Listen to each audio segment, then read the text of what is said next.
when you go beyond just living, right? Beyond just surviving, just eating, and just accepting whatever the world tells you and does to you, and do something about it. There's certain power that you embody. I recognize that we haven't eliminated anti-Blackness in the world.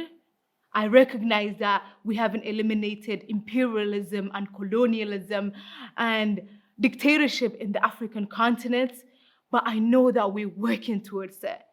And that in itself is power. And it's a feeling that there's one thing I always say, we are not passive victims of oppression, but an active resistance to injustice everywhere. And that just embodies so much power, and it empowers me beyond measures.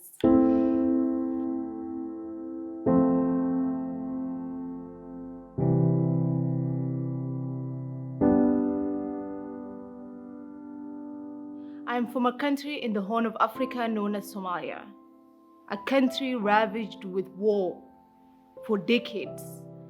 And because of the war, our nation and our homes became a battlefield. And because of that, we had to move to a refugee camp in Kenya.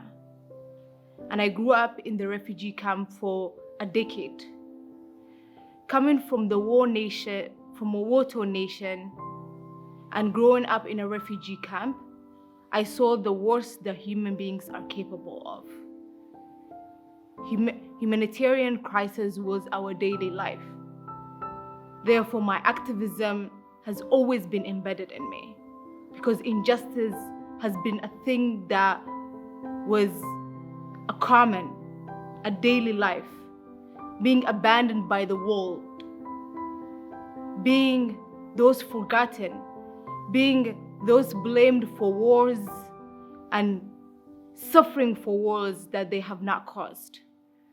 Therefore, I always grew up with the consciousness of the injustice of the world as a child. And my activism has been a thing that I carried with myself.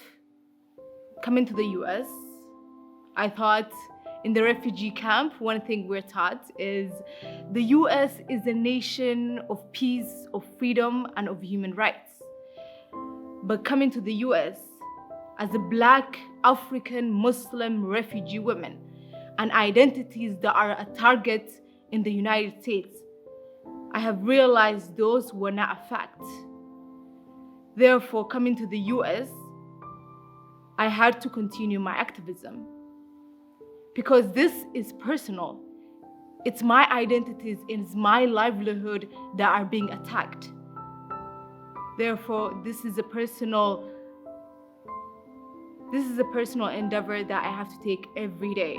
It's my community and I that are being targeted.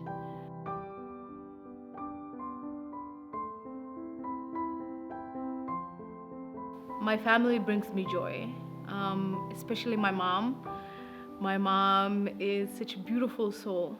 She supports me beyond measures.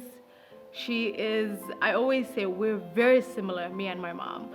We look alike, we're also very similar in the internal, right? She is a silent activist, I will say, as I am a public activist. She also, the joy that she feels when she sees the work I do, right?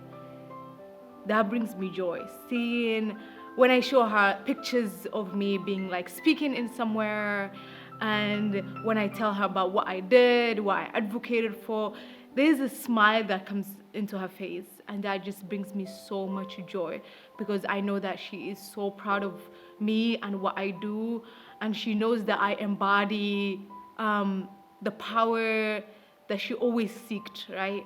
She knows that I'm doing something about what our communities have suffered through.